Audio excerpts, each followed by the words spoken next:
આવતીકાલનો આદર્શ ભારત બનાવવા માટે આપણે સૌએ આ કાર્યક્રમના શિલ્પી બનવું પડશે।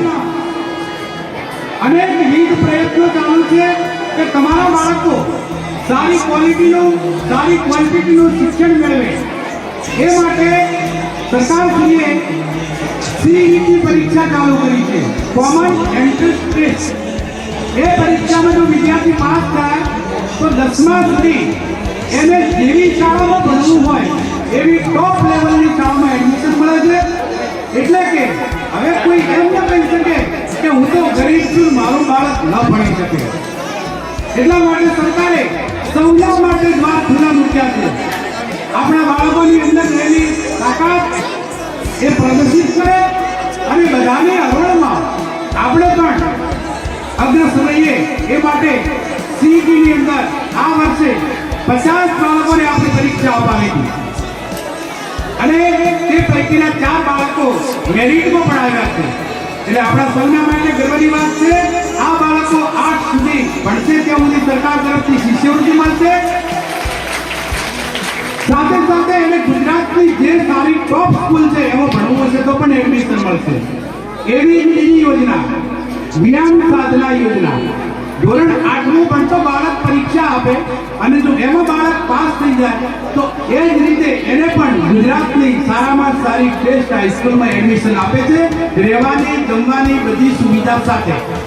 એટલે તમે પણ સૌ લોકો જાગૃત બનો, આવી પરીક્ષામાં તમારા બાળકો વધુમાં વધુ ભાગ લે અને સારા માર્ક્સ સાથે આગળ વધીએ તો આ ગામ આગળ વધશે, દેશ આગળ વધશે।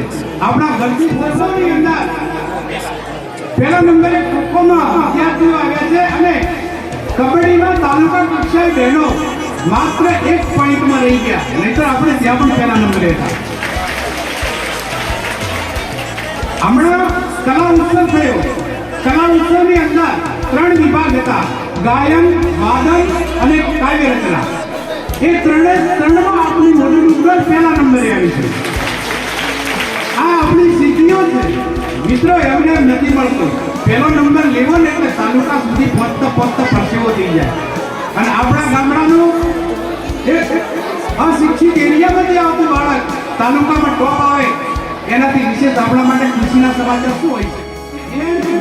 MM એ પરીક્ષામાં પાસ થાય તો પણ વિદ્યાર્થીને 5000 રૂપિયાની માતબાર રકમની શિષ્યવૃત્તિ મળે છે।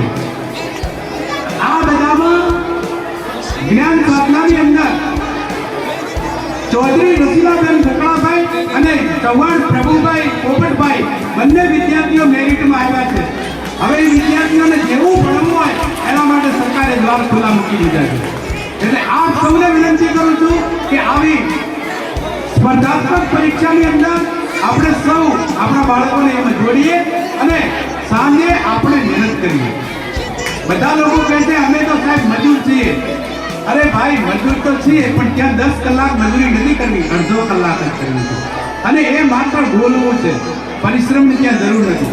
ભલે અભણ્યા બાળકે કેવું લખ્યું છે લાવતા જોવું છે, મારે એક વખત એનું લેસન જુઓ, બાળકને ડર પેદા થશે કે મારા મમ્મી કે પપ્પા લેસન જોવે છે, મારા હૃદયને શાંતિ મળી છે કે ના કઈ ભૂખ જાગી છે। શિક્ષણ પ્રત્યેનો અભિગમ હવે જોવા મળે છે।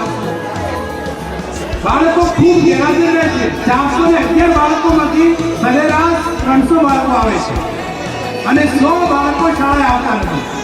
હવે એ 100 બાળકોની હાજરી ઓનલાઈન પૂરાય, દરરોજ ગેરહાજરી આવે એટલે ઓટોમેટિક ત્યાંથી નોટિસ આવે, વાલીનો સંપર્ક કર્યો, વાલી નંબર ખોટા લખાવે છે, સંપર્ક થતો જ નથી।